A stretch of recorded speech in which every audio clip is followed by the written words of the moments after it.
सर्वं शिवमयं शिवनंता शिवकृपानंता। শহর কলকাতা, তারিখ 27 ফেব্রুয়ারি 2026, সময় বেলা 1:22। জোর কা ঝটকা জোর সে লাগা। আমরা সকলেই এই বাংলাদেশের যে উৎপত্তিস্থল এপিসেন্টার, সেখানকার ভূমিকম্প আর্থকোয়েক যথেষ্ট তীব্র মাত্রায় অনুভব করলাম।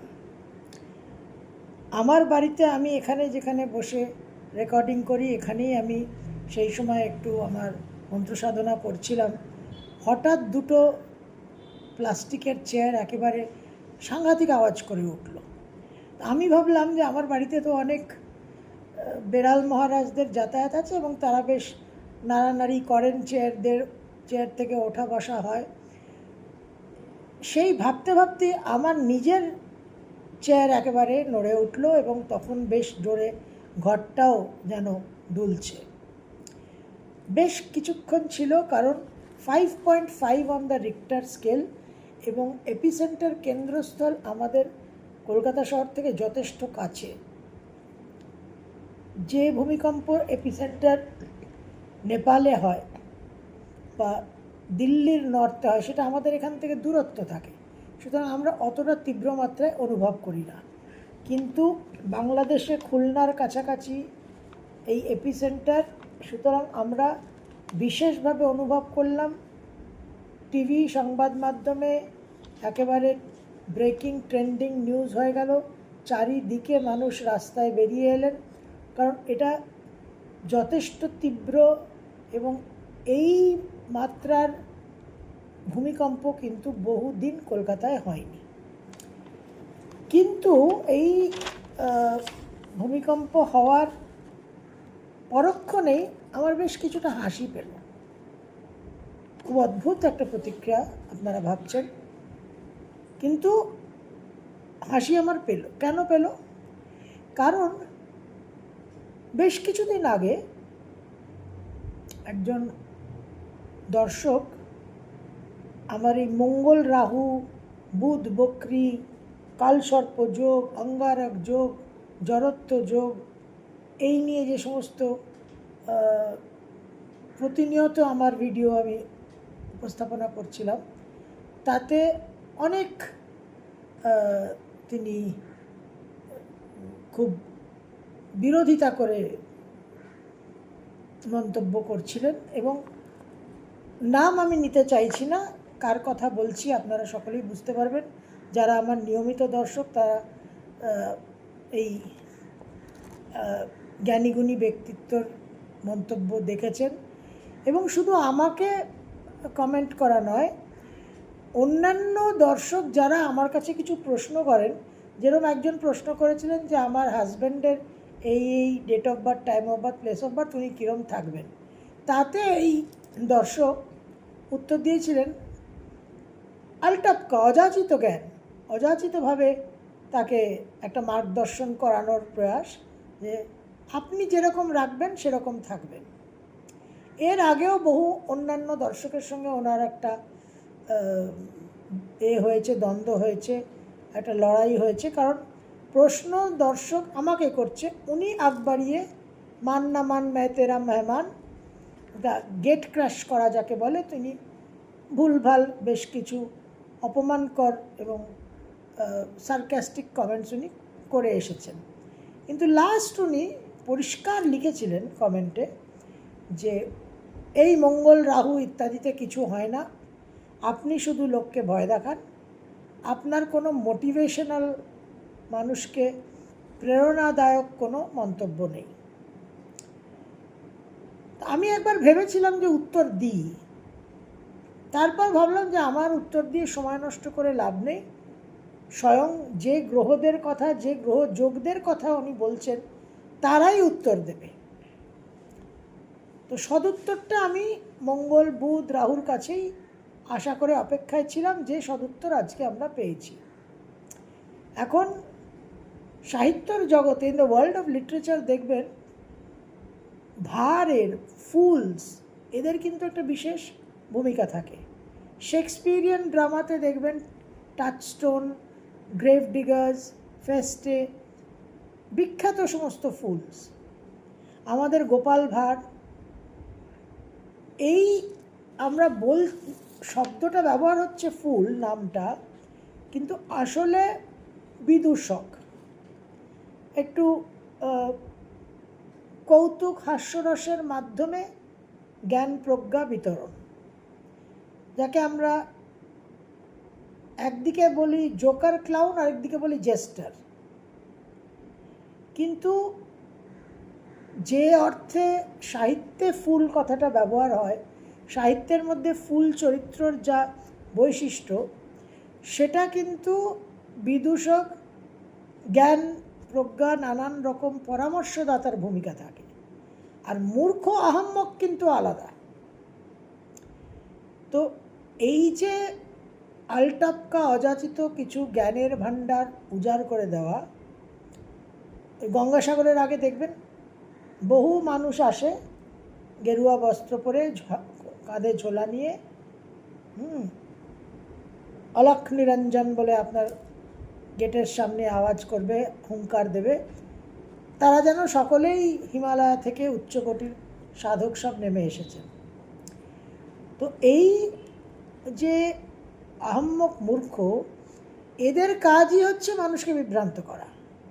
এবং স্পেসিফিকই এত ভয়ঙ্কর মঙ্গল রাহুর অঙ্গারক যোগ, সেই অঙ্গারক যোগ 3rd to 20th মার্চ শতবিশা নক্ষত্রে রাহুর সবচেয়ে বলবান নক্ষত্রে সংগঠিত হতে চলেছে। সেখানে বক্রী বুধ আর রাহুর জড়ত্ব যোগ, টোটাল কালপুরুষের রাশিচক্রে আমরা কালসর্প যোগ পাচ্ছি। বৃহস্পতি বক্রী সেখানে দৃষ্টি প্রদান করছে, শনি কালপুরুষের দ্বাদশে।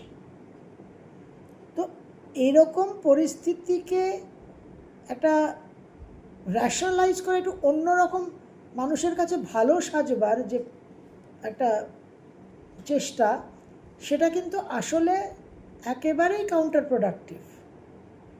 এবং আর অন্য কোনো গ্রহযোগ, গ্রহ গতি পরিবর্তন নিয়ে যদি বা কোনো দ্বিমত থাকে, মঙ্গল রাহুর যে অঙ্গারক যোগ, সেটা সম্বন্ধে কোথাও কোনো জ্যোতিষশাস্ত্রের কোনো গ্রন্থে কিন্তু কোনো শুভ কথা, ভালো কথা লেখা নেই।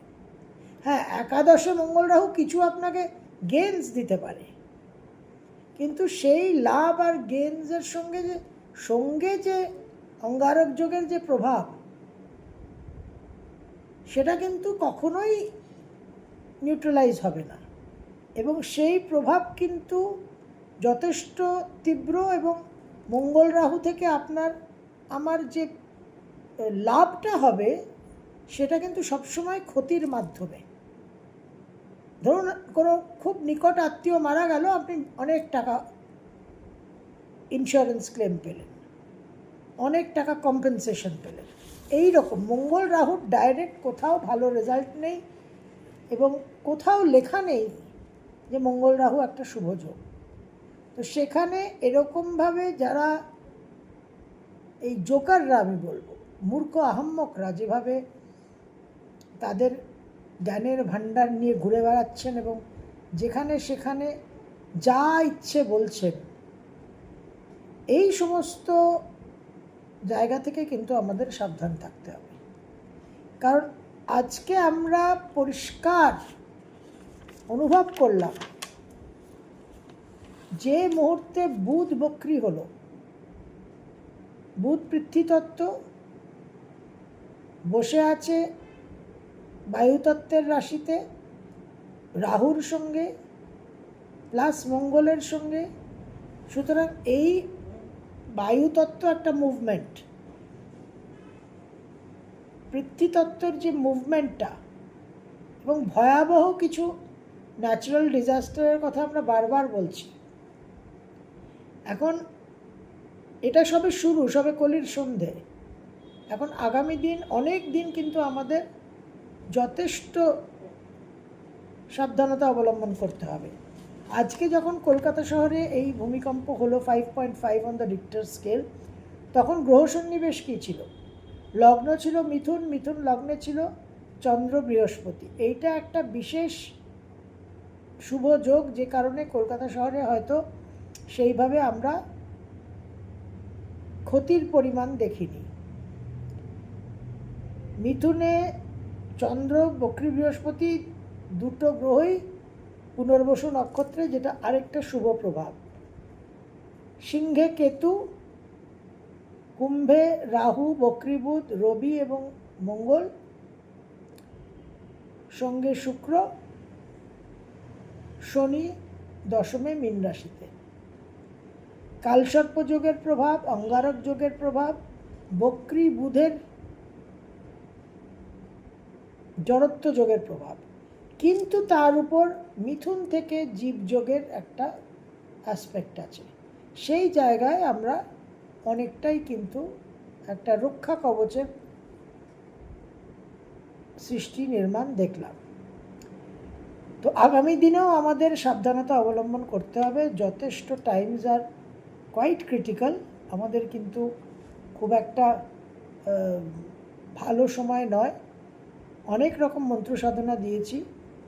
সামনে 3 মার্চ থেকে 20 মার্চ একেবারে শতভিষা নক্ষত্রে ক্লোজ কনজাংশনে অঙ্গারক যোগ।